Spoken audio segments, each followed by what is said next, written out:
Your Excellency, Dr. William Ruto, President of the Republic of Kenya and Chairman of the Committee of African Governments on Climate Change, Excellencies, Heads of State and Government,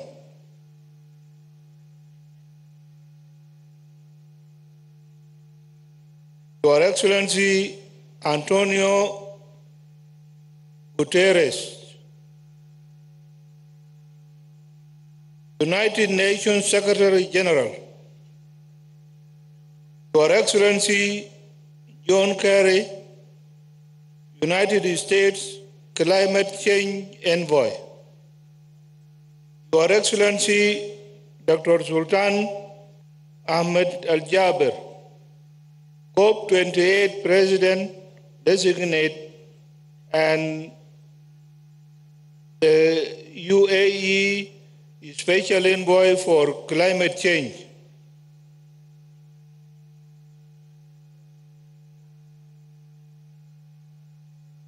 Honorable Ministers for Climate Change, distinguished guests, ladies and gentlemen, good afternoon.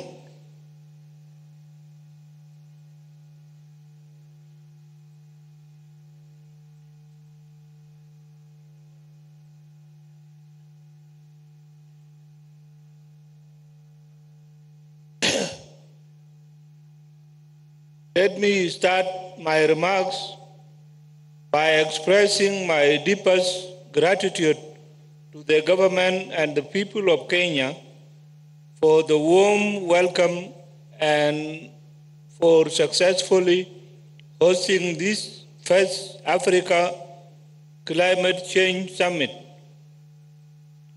Excellencies, the biggest threat faced by humanity today is climate change. It is a threat whose effects are felt by all. But its causes have their roots in the action of a few. Take Africa for instance. We collectively emit less than 5% of carbon, but we are the most vulnerable region. My country, South Sudan, with tiny emissions, for example, is currently experiencing floods, droughts, heat waves, and irregular rain patterns. We have over 2 million people who have lost their livelihoods as a result of climate change and are in dire need of support.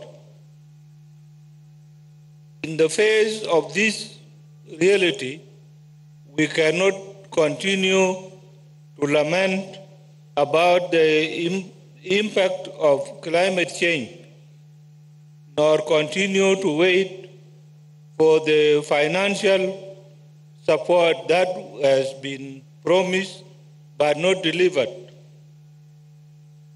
We must seize this opportunity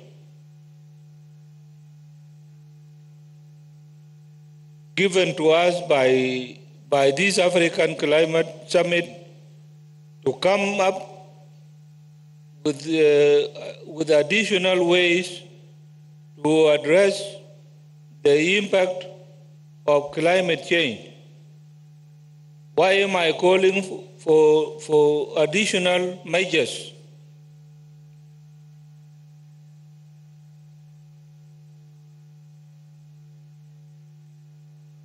The reason is very clear. The $100 billion that was pledged at the United Nations Climate Change Conference, COP15, in 2009 has not been delivered. More importantly, that amount is not enough because Africa alone requires over $3 trillion to enable, mitigate, and adapt to the climate change. As Africans, we need to understand that transitioning to low carbon economy will come from within, and its path lies in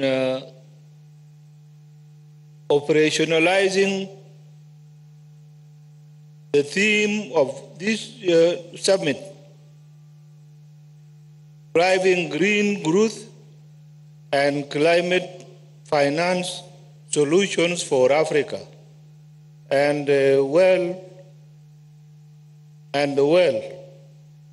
this is the way to go. Driving green growth will allow us to come up with solutions that will address the financial gap between what was pledged in Copenhagen summit in 2009 and the actual figure needed by African countries to combat climate change. Excellencies, in South Sudan, we are endowed with the natural resources, and the challenges we face as a country are about finding ways to exploit these resources in a sustainable manner. The key question we have always is how do we responsibly exploit these resources in ways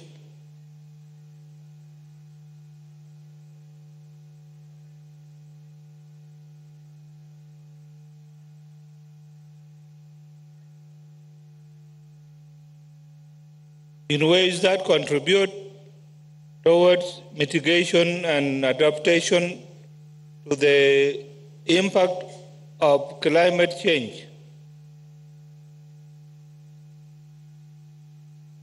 Part of our answer to these challenges lie in aligning our climate change policy with climate action plan that cuts emissions and adapt to climate impact. Presently,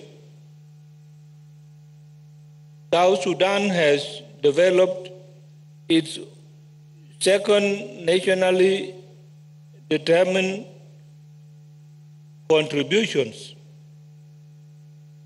with the goal of generating 3,000 megawatts of renewable energy from hydro, solar, with wind, and geothermal gas. This to us is the path to net zero carbon by 2050. On top of this planned path, we aim to embark on climate smart agriculture to meet our food needs. Apart from changing how we plan our development to mitigate the impact of climate change, we also have a vast potential in carbon trading that can generate further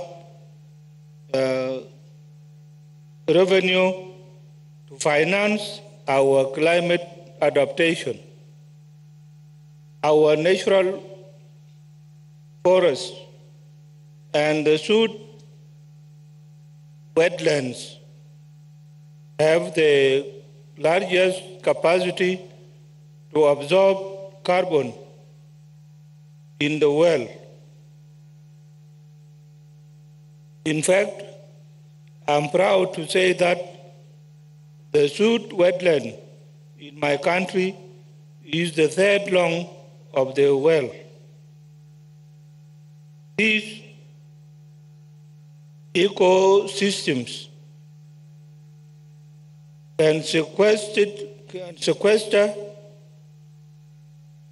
millions of tons of carbon dioxide annually, and in them lies the potential for carbon trading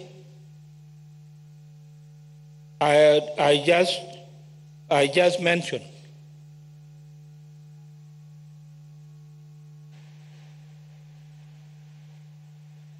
Excellencies,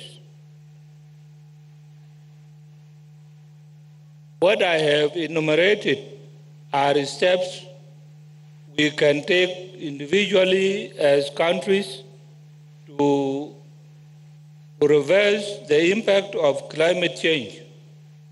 However, we in the global south expect developed countries to play their part, first by cutting their emissions